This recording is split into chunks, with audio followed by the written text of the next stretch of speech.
투자하는 면세 사업자와 일반 과세자 중 어떤 것을 선택해야 하나요? 원장님들 개원하실 때 좀 고민이 되실 겁니다. 저희 개인 사업자는요, 두 가지 종류로 나뉘어져 있습니다.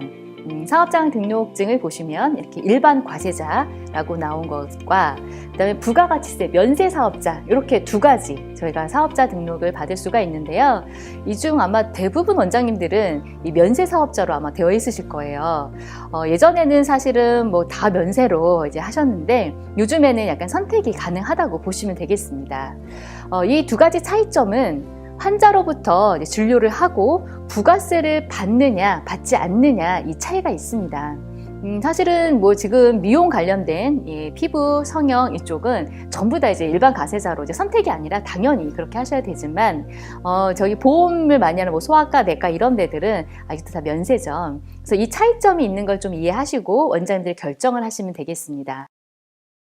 사실 대부분 원칙적으로는요, 부가가치세 일반 과세자가 원칙이라고 보시면 됩니다. 하지만 그 나열된 몇 가지 업종에 대해서는 부가가치세를 받지 않겠다. 그 이유는 국민 후생 목적이라든지, 왜냐하면 우리나라 국민들이 아플 때 병원을 갔는데 거기에 감기 진료비에 뭐 치과 스케일링을 했는데 부가가치세를 얹어버리면 그건 환자 부담이에요. 그래서 환자가 부담하는 금액이 크다 보니까 그건 걷지 않을게 라고 얘기했던 거죠. 당연히 그렇게 해줘야 됐던 거고, 대부분 그냥 면세구나, 우린 부가가치세가 뭔지 몰라 이러고 이제 계속 병원을 이제 해오셨던 분들이 부가가치세가 뭐지? 약간 이렇게 관심을 갖게 된 계기가 있습니다. 2014년도 2월에 미용과 관련된 시술에 대해서는 전부 다 우리가 부가가치세를 매기겠다. 그 이유는 세금을 더 걷기 위함이죠. 부가가치세 하면 세수가 더 들어오다 보니까 뭐 사실 뭐 성형외과 매출과 피부과 매출만 해도 꽤 많은 부가가치세가 아마 늘어났을 겁니다. 근데 여기에 나열된 것이 있었어요. 그 성형 수술을 쭉 나열하면서 뭐가 나왔냐면 치아 성형이라고 해서 이 세 가지가 들어가 있었습니다. 치아 미백, 라미네이트, 그리고 잇몸 성형술, 이렇게 세 가지를 나열하고 이거는 치아 성형이니까 예뻐지려고 미용 목적이 아니겠니? 라고 하면서 여기는 부가가치세를 환자로부터 받아라.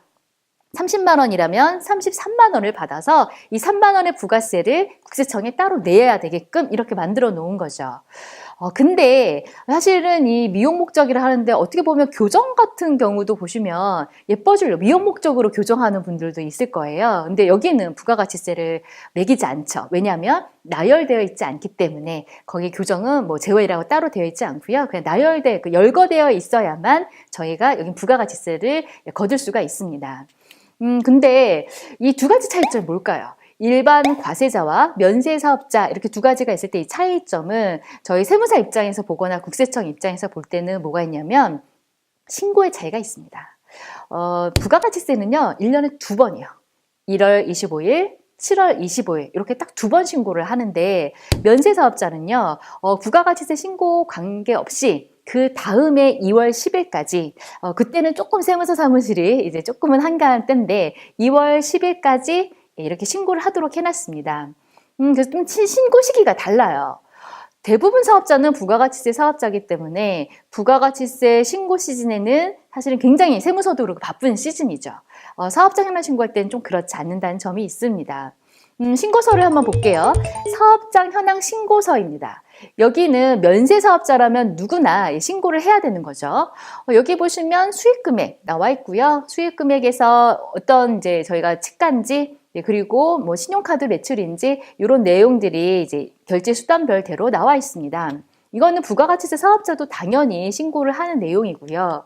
근데 병원이구나. 그러면 요거 한 장 더 낼래? 라고 했습니다. 그게 바로 의료업자 수익금액 검토표입니다.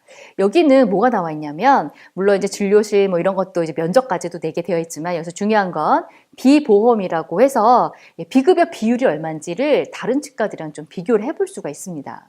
그리고 요즘은 이제 건강보험공단에서 받는 금액들이 치과가 많아지고 있습니다. 그래서 이 비율이 당연히 높아지는데 뭐 혼자만 조금 다르다던가 하는 거는 보기는 좋지 않겠죠. 그리고 비급여 비율이 남들은 다 줄어드는데 여기는 더 높아진다던가, 물론 이제 병원마다 그런 게 있지만 왠지 이제 비교하고픈 자료들로 사용할 수가 있어요. 그래서 여기는 저희가 뭐 이제 손보나 이렇게 받으시는 거 의료급여 이렇게 조금 구별돼서 저희가 좀 볼 수가 있고요. 상세하게 내게 되고요. 그 다음에 그 중에서도 이 병원 중에서도 치과 라면 한 장 더 내라고 했습니다. 한 장 더. 이게 치과 병의원 수익금의 검토 부표라는 게 있습니다. 자, 여기는 뭐가 들어가냐면 자, 보세요. 유니트 체어. 그래서 체어가 몇 대인지 들어가고요. 다른 이제 장비들 몇 대인지까지 다 넣어라 라고 했고요. 또 나온 게 교정이 몇 명에게 도대체 얼마를 했니? 그 다음에 임플란트는 몇 개를 했니라고 계속 물어보면서 이 진료를 내용을 비보험 진료를 상세하게 낼래라고 내놓은 거예요. 근데 원장님들 사실 이거 그렇게 열심히 적어서 정확히 파악도 안 되고 그래서 아주 상세하게 내기는 어려운데 일단 국세청은 병원을 어떻게 보면은 좀 더 세밀하게 보기 위해서 이 사업자 현황 신고 제도를 만들었다고 보면 되겠습니다. 그래서 이걸 상세하게 내다 보면 아무래도 비교하거나 볼 수 있는 데이터들은 각종 국세청에 많이 쌓이게 된다라는 거죠. 자, 이렇게 사업자 현황 신고서는 치과의 경우 3장을 내는데 그러면 부가가치세 신고서에서는 어떻게 내느냐 봤더니 이게 전체적으로 보시면 딱 2줄이 들어갑니다. 부가세 매출 얼마, 과세 매출 얼마, 면세 매출 얼마. 아주 심플하죠. 이게 사실은 이제 매출에 대해서는 전부입니다. 물론 이거를 집계하기 위해서는 저희가 이제 심플하진 않아요. 반기, 그러니까 상반기, 하반기 이렇게 신고하다 보니까 상반기 과세 매출, 하반기 면세 매출을 전부 다 조회하려면 사실 자료가 1년에 한 번 하는 것보다 훨씬 에너지가 많이 듭니다. 근데 이렇게 신고서에는 아주 심플하게 된다라는 점이 중요한 거죠. 사실 과세 매출 그렇게 높지 않아요. 사실 뭐 저희가 미백 이런 거 해봤자 그렇게 뭐 전문으로 하시지 않는 한 크진 않거든요. 제가 매출이 한 3, 40억 되는 그 치과도 사실 이 금액이 과세 매출은 사실 몇백만 원 되진 않습니다. 그러니까 얼마 안 된다라는 거죠. 그래서 부가세를 내거나 하진 않아요. 이렇게 뭐 부담이 되거나 하진 않으세요. 근데 지금 보여지는 신고서가 어떠냐라는 거고요. 여기는 아무래도 조금 심플하게 된다라는 거죠. 자, 저희가 사업자를 선택할 수 있다면 이거는 제가 볼 때 사실 선택사항은 아닙니다.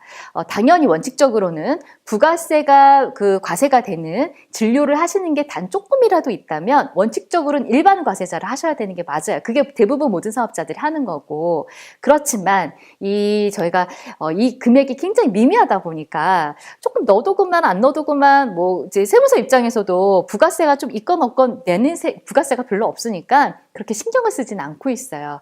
예전에 사실 면세로 있으신 분들이 과세로 전환하지 않고 그냥 면세 사업자로 계속 남아 있더라도 뭐 미백도 하고 하실 수 있죠. 또 그 치료 그 치과 용품들도 뭐 칫솔도 팔고 할 수 있어요. 근데 그건 사실은 저희가 진료는 아니잖아요. 그렇다면 부가세를 내야 됨에도 불구하고 그 금액이 미미하니까 저희가 그냥 면세사업자로 있어도 그렇게 실익이 별로 없더라라고 하는 거죠. 그렇다면 저희는 치과를 선택을 할 수가 있다라고 보여질 수 있습니다. 근데 어떤 걸 선택하면 좋을까? 세무사 입장에서 한번 생각해 보시죠. 저희는 사실은 이제 반기 2번 신고하는 것보단 한 번 신고하는 게 훨씬 편하긴 합니다. 원장님들은 뭐 내용만 이렇게 임플란트 얼마에서 이렇게 알려주시면 그거 가지고 신고하는 게 그리고 공단에서도 1년에 한 번 연간 지급 내역서라는 걸 주기 때문에 사실은 그걸 보고 신고하는 게 훨씬 좋지 반기에 집계도 정말 어려워요. 그래서 그걸 가지고 부가가치세를 신고하고 싶어 하지는 아마 않을 겁니다. 그래서 많이 면세로 아직도 권하는 걸로 알고 있고요. 그렇지만 뭐 제가 만약에 원장님이라면 저는 그냥 이렇게 상세 내용을 막 제출하는 것보다 그냥 좀 심플하게 다른 사람 그냥 원칙인 것처럼 그냥 부가가치세 신고를 하지 않을까라는 이제 제 개인적인 의견입니다.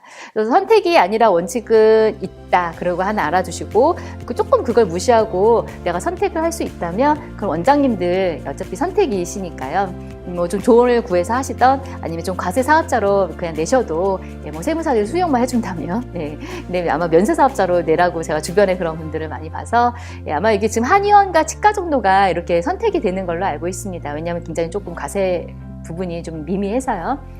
이건 원장님들께서 선택하시면 되지 않을까 싶습니다.